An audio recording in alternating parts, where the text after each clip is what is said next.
The Talking Eggs by Robert de Sanssouci, pictures by Jerry Pinkney.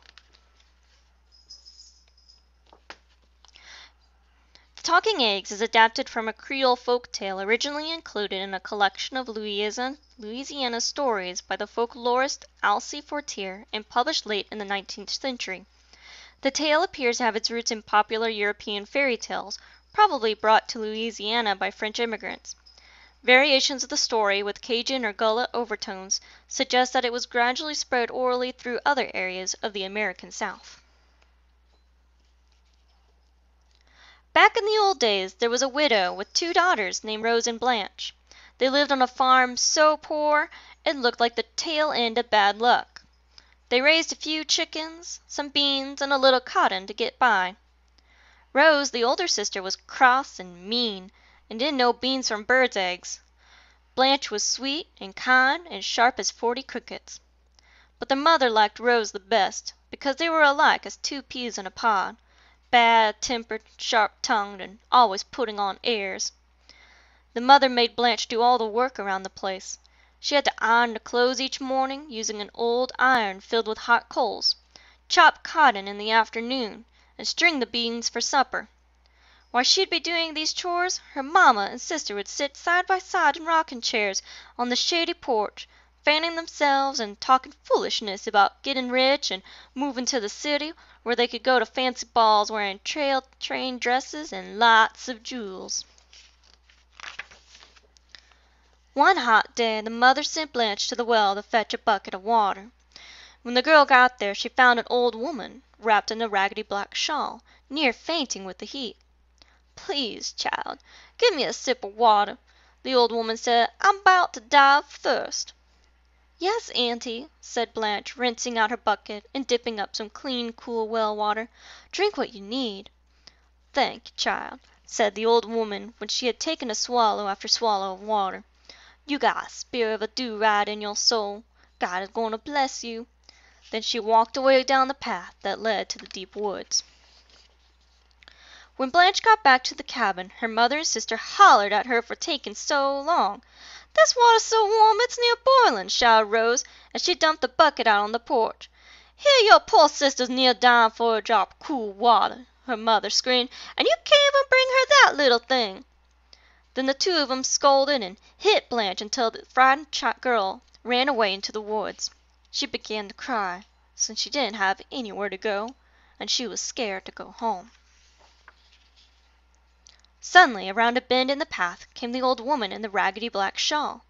When she saw Blanche, she asked kindly, "What made you cry so, you poor child?" "Mamma and Sister Rose lit into me for something that wasn't my fault," said Blanche, rubbing tears off her cheek. "Now I'm 'fraid to go home." "Hush, child, stop your crying. You come on home with me. I'll give you supper and a clean bed. But you gotta promise you won't laugh at anything you see." Blanche gave her word of honor that she wouldn't laugh. Then the old woman took her by the hand and led her deep into the backwoods. As they walked along the narrow path, bramble bushes and tree branches opened wide in front of them and closed up behind them. Soon they came to the old woman's tumble-down shack. A cow with 2 heads and horns like corkscrews peered over a fence at Blanche and brayed like a mule. She reckoned it was a pretty strange sight, but she didn't say anything, not wanting to hurt the old woman's feelings. Next she saw that the yard in front of the cabin was filled with chickens of every color. Some were hopping about on one leg, some running about on 3 or 4 or even more. These chickens didn't cluck, but whistled like mockingbirds. But strange as all this was, Blanche stuck by her promise not to laugh. When they got inside the cabin, the old woman said, "Light the fire, child, and cook us some supper." So Blanche fetched kindling from the woodpile outside the back door. The old woman sat down near the fireplace and took off her head. She sat it on her knees like a pumpkin. First she combed out the gray hair, then she plaited it in 2 long braids. Blanche got pretty scared at this, but the woman had been nothing but kind to her, so she just went on lighting the fire. After a bit the old woman put her head back on her shoulders and looked at herself in a sliver of mirror nailed to the cabin wall. She said, nodding. "That's better." Then she gave Blanche an old beef bone and said, "Put this in the pot for supper." Now Blanche was near starving, and the bone looked like a pretty sad meal for the two of them, but she did what the old woman said. "Shall I boil it for soup, Auntie?" she asked. "Look at that pot, child," the old woman said, laughing. The pot was filled with thick stew, bubbling away. Next the woman gave Blanche only 1 grain of rice, and told her to grind it in the stone mortar. Feeling mighty foolish, Blanche began to pound the grain with a heavy stone pestle. In a moment the mortar was overflowing with rice. When they had finished supper, the old woman said, "It's a fine moonshining night, child. Come with me."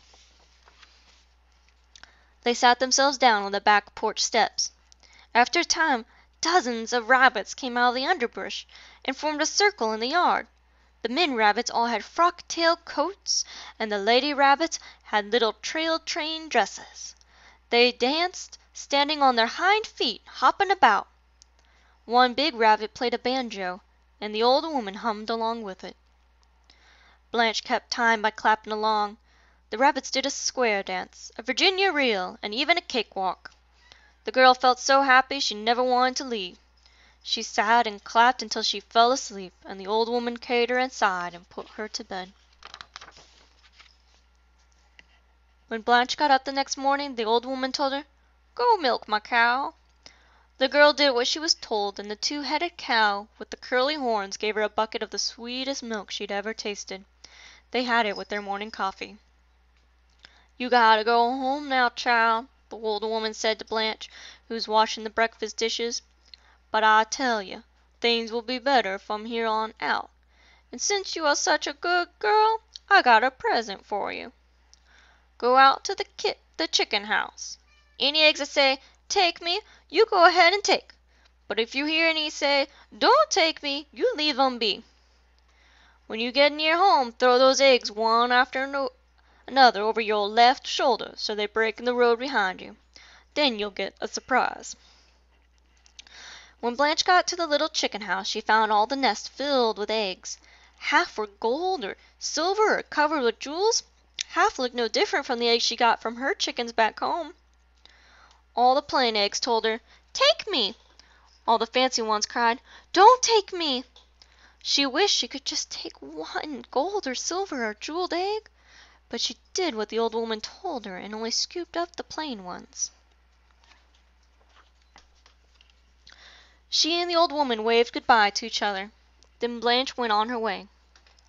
Part way home she began to toss the eggs one at a time over her left shoulder. All sorts of wonderful things spilled out of those eggs.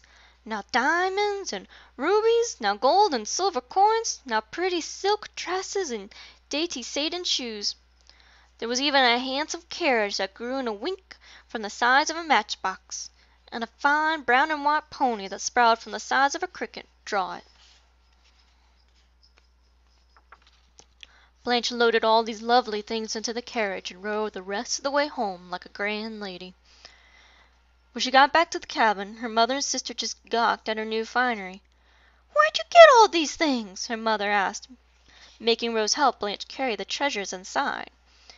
That evening the mother cooked dinner for the first time since Blanche was old enough to hold a skillet. All the time telling Blanche what a sweet daughter she was, her mamma got the girl to tell her about the old woman and the cabin in the woods and the talking eggs. When Blanche was asleep, Mother grabbed Rose and told her, "You gotta go into the woods tomorrow morning and find that old auntie. Then you'll get some of those talking eggs for yourself so you can have fine dresses and jewels like your sister. When you get back I'll chase Blanche off and keep her things myself. Then we'll go to the city and be fine ladies like we was meant to be." "Can't we just run her off tonight so I don't have to go poking through the woods looking for some crazy auntie?" Rose whined.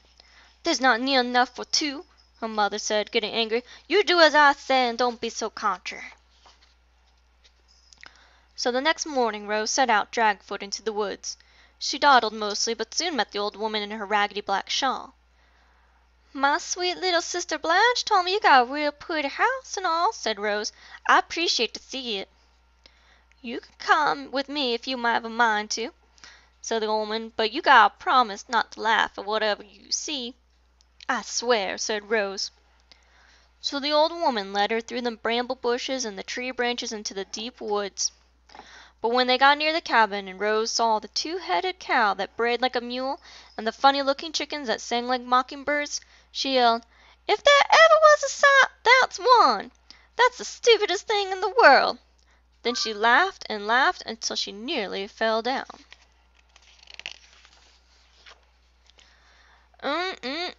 Said the old woman, shaking her head.